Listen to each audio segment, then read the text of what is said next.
Hello guys. Some of you may remember me from the movie Caged, The Groom's Bride,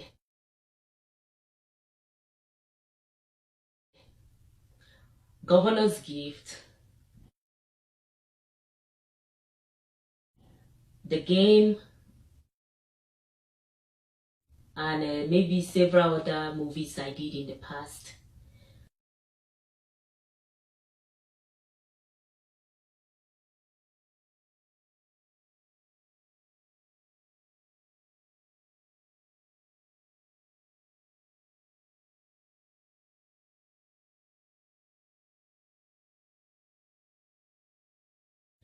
And I haven't been on any set and I haven't done any movie since 2012.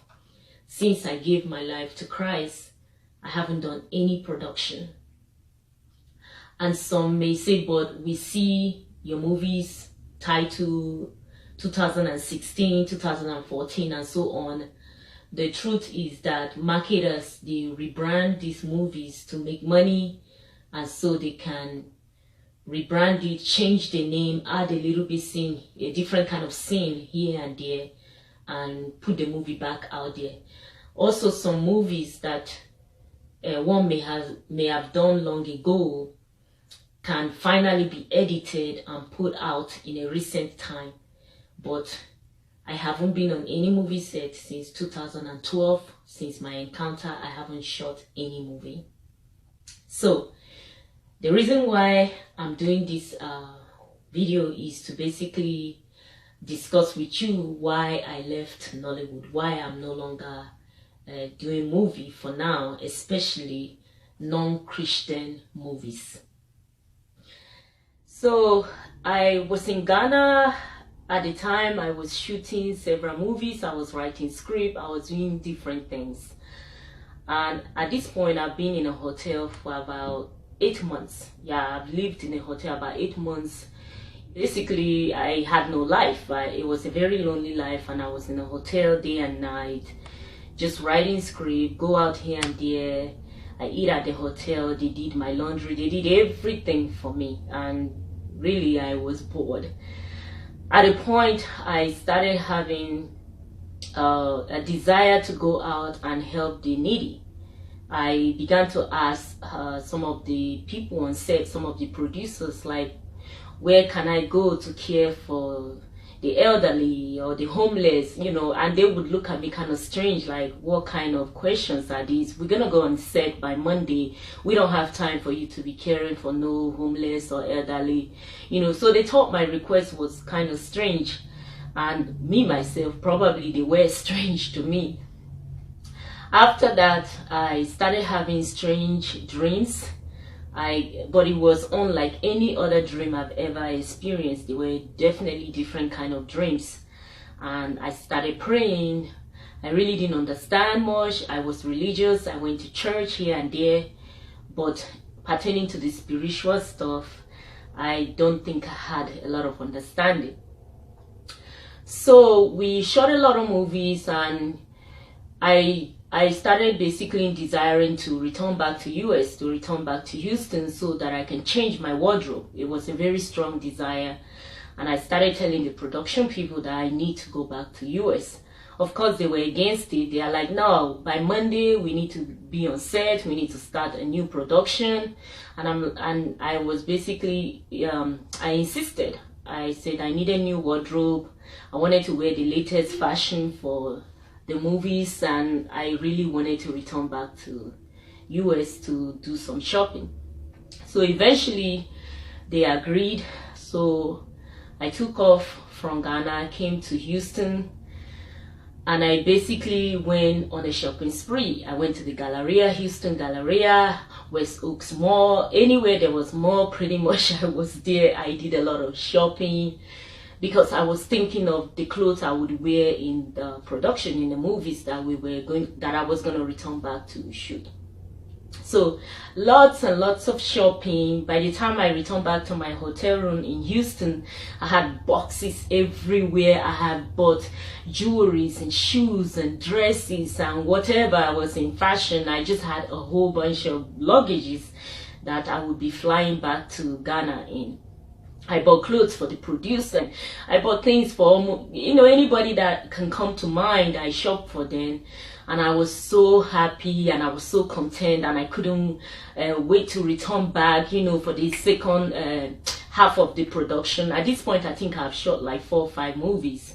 I was excited. Then the night before I was to return to Ghana, I woke up at around 1 or 2 a.m. I don't remember the exact time, but basically I woke up from sleep and my life was leaving my body.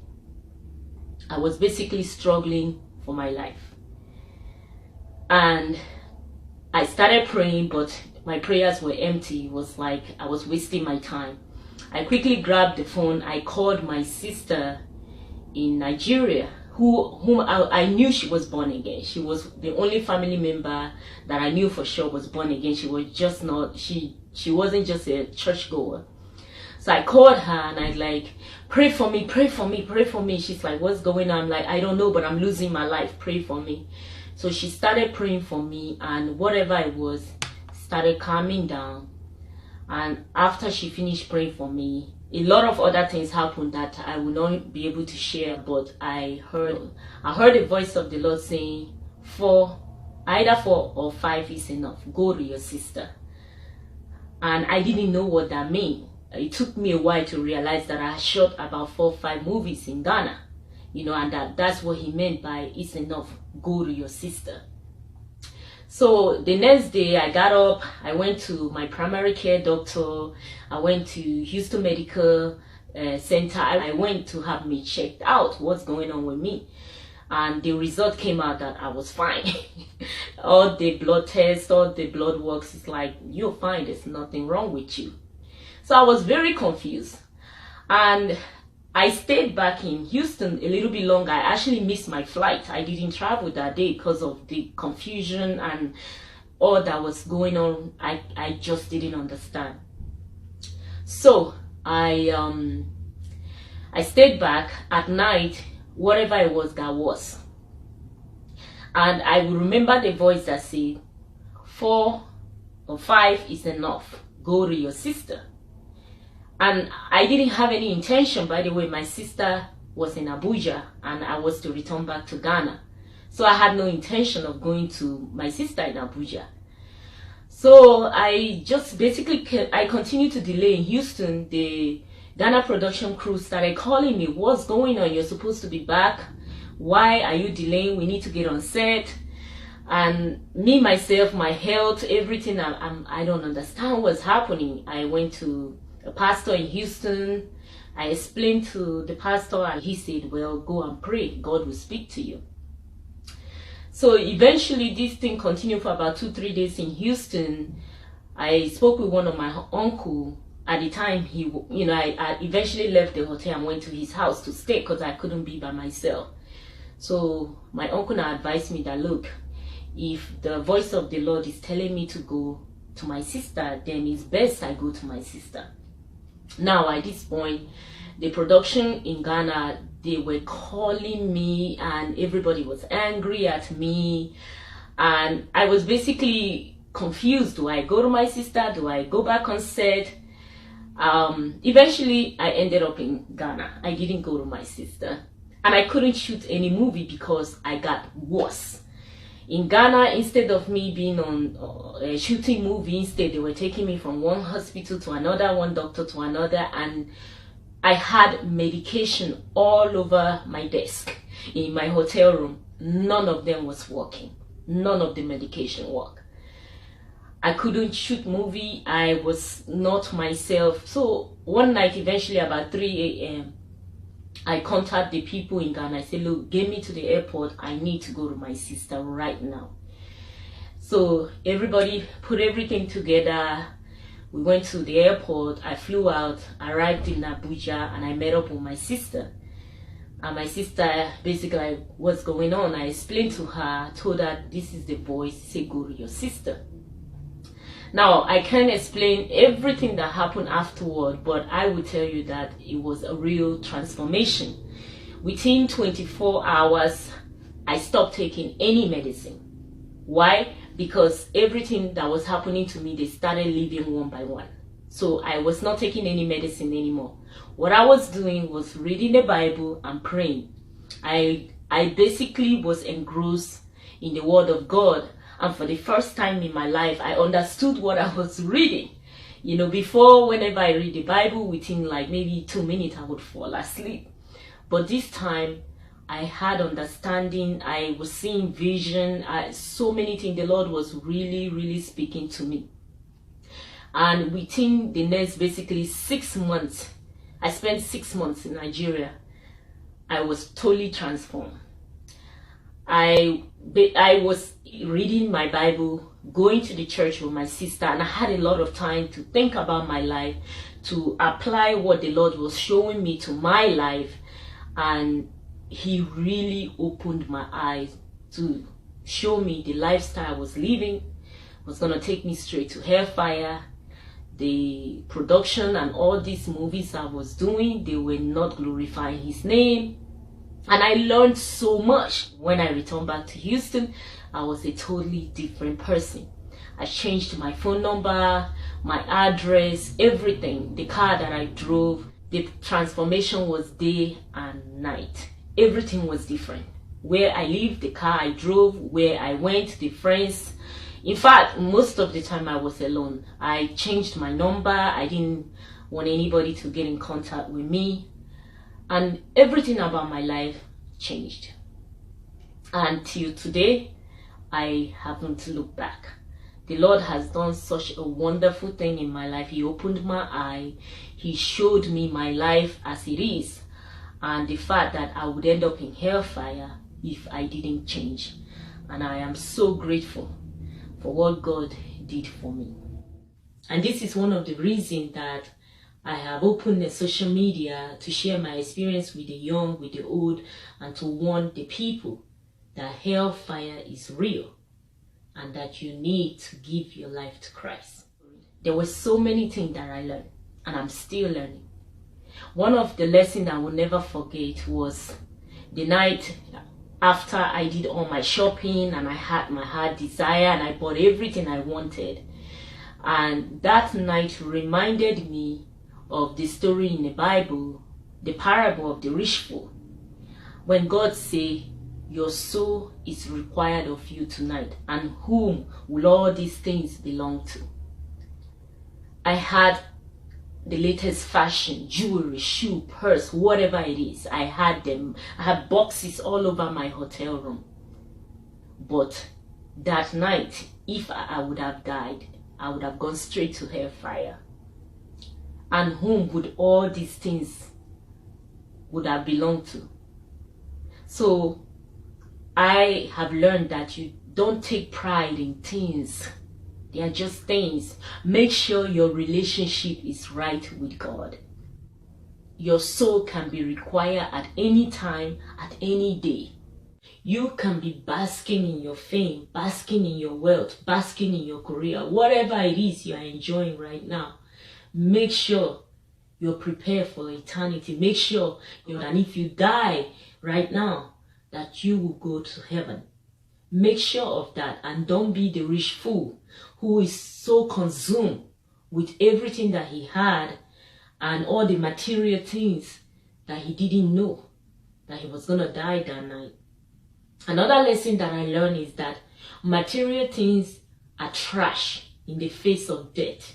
The latest fashion, the latest car, the latest whatever is trash when you are facing death. When you're facing death, the only thing that matters is your family and where you would go to.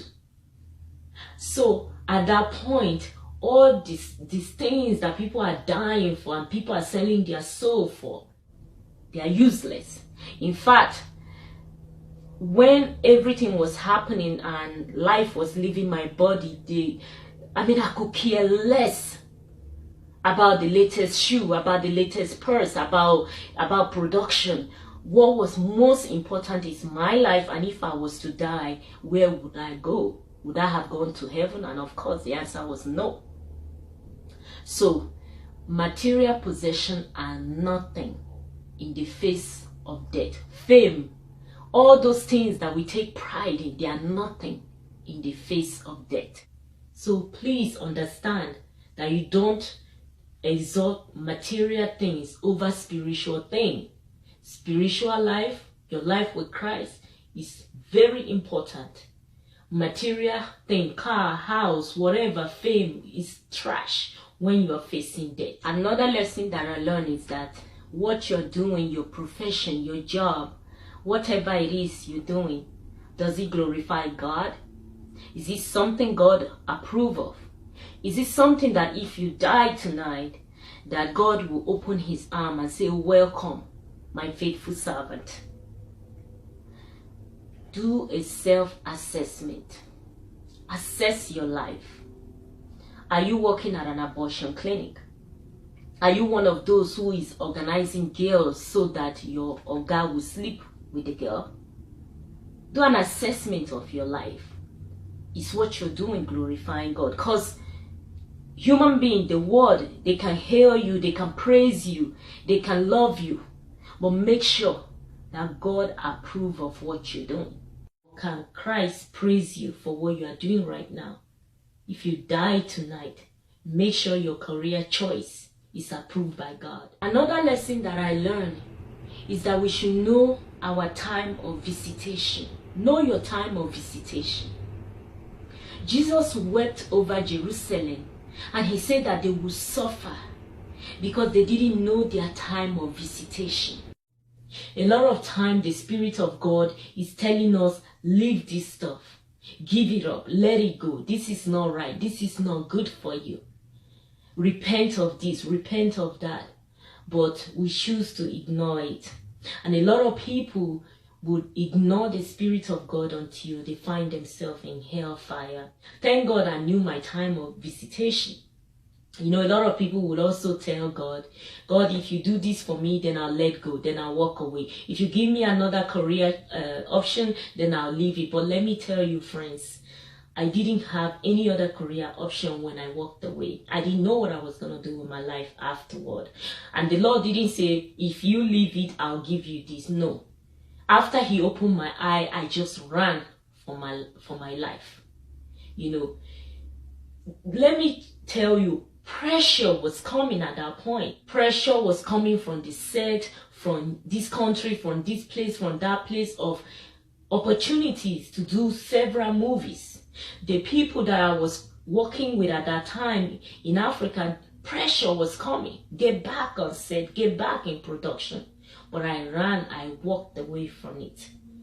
So whatever it is that you are holding on tight, don't miss that time of visitation, because a lot of people end up in hellfire because they do not know their time of visitation. God give every one of us a chance, several chances to repent, but you don't know if this is your last chance. So please know your time of visitation. Finally, as you are watching this right now, I want to ask you, what will it profit you to gain the whole world, to gain fame, to gain riches, to gain wealth, to gain position, to gain whatever it is in this world, and lose your soul and fry in hellfire and spend eternity away from God and spend eternity suffering? How many years do you have to enjoy? Only what, 70, 80, by 90, 100, you don't even know yourself. Is those years just short years? Are they worth you spending eternity in hellfire because of the fame, because of the money, because of the attention, because of the opportunity? It's not worth it. Nothing is worth your soul being separated from God. So I encourage you, as I ran for my soul, as I walked away so that I can have opportunity to spend my eternity with Christ, you do the same thing before it's too late. Walk away.